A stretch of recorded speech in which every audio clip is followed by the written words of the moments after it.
سلام. امروز میخوایم با همدیگه راجع به بیماری طاعون صحبت بکنیم. بیماری که در طول تاریخ باعث مرگ میلیون ها انسان بیگناه شد.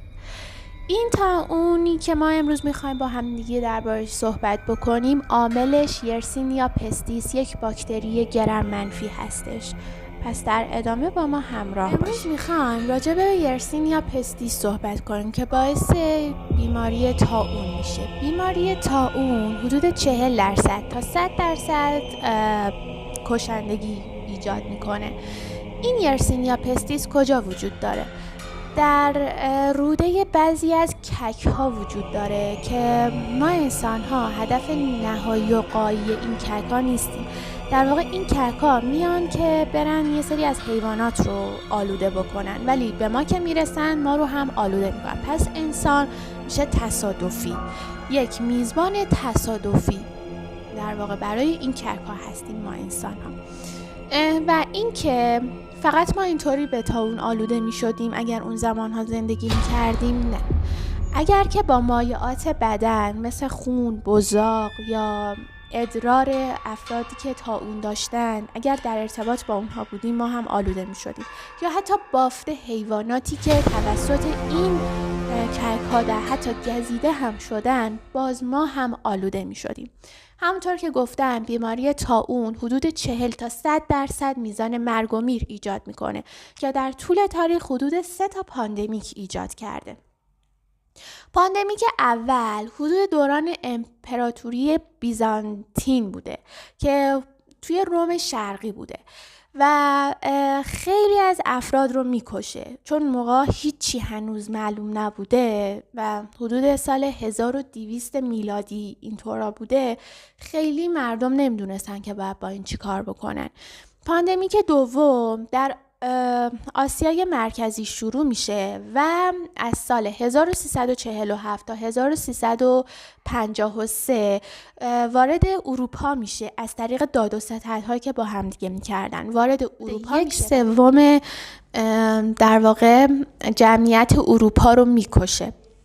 پاندمی دوم خیلی خطرناکتر و خیلی هم کشنده تر بوده و بهش مرگ سیاه گفته می شده و حدود 300 سال بعد از این مرگ سیاه، یعنی در سال حدوداً 1500 میلادی، این بیماری از توی چین دوباره شکوفا میشه و دوباره به اروپا راه پیدا میکنه از طریق داد و ستدهایی هم که در واقع داشتن، از طریق کشتی‌ها، از طریق قطارها، در واقع این بیماری منتقل میشده.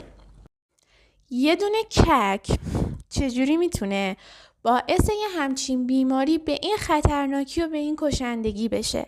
وقتی yersinia pestis وارد بدن این کک میشه، در واقع باعث میشه که این کک چیزهایی که میخوره رو نتونه وارد روده یا حتی معده خودش بکنه. فرض کنین روده و معده کک خیلی خیلی کوچولوه. این yersinia pestis میاد با تولید آنزیم کواگولاز باعث میشه خونهایی که کک در واقع میخوره نتونه هضمش بکنه. واسه همین وقتی که رو بدن ما میشینه، yersinia pestis و اون کواگولازی که ترشح کرده و اون خونهایی که از بقیه حیونا هم حتی خورده بود و به بدن ما ترشح میکنه، اون yersinia pestis هم که با همه اون دم و دستگاه وارد بدن ما میشه، مستقیما وارد بافت‌های لنفاوی میشه، باعث لنفای ما میشه و همچنین و از توی خون ما شروع میکنه به ترشح کردن توکسین های وحشتناک کشنده‌ای که داره. در واقع yersinia pestis برای اینکه بتونه یه همچین توکسین هایی ایجاد بکنه به دو عامل در واقع آنتیژن های W و آنتیژن V نیاز داره. این آنتیژن های V و W'ی که برای بدن نیاز دارن که بتونن یه همچین توکسینایی رو ایجاد بکنن، در واقع با کلسیوم اگر ادغام بشه قطعا میتونه در واقع بیشتر و سریعتر بدن ما رو به بیماری طاعون آلوده بکنه. از اون طرفم برای اینکه بتونه یه همچین توکسینایی ایجاد بکنه، در واقع دارای سیستم ترشحی تیپ 3 هستش. پس تو بدن کک چی؟ اونا رو چی؟ اونا به طاعون آلوده نمیشن؟ نه، اونا آلوده نمیشن، چون اونا برای اینکه بتونن زنده بمونن باید دمای بدنشون 20 درجه باشه که آنتیژن های وی و دبلیو و کلسیم در دمای 20 درجه فعال نمیشه، در دمای 37 درجه فعال میشه که دقیقاً بدن ما انسان ها هم 37 درجه است. در واقع یرسینیا پستیس با همه این دم و دستگاه هایی که وارد بدن ما انسان ها میشه باعث میشه که یه سری پروتئازی رو فعال بکنه و ترشح بکنه که مانع از عمل فاگوسیتوز بشه و در واقع نمیتونه با استفاده از فاگوسیتوز از بین بره.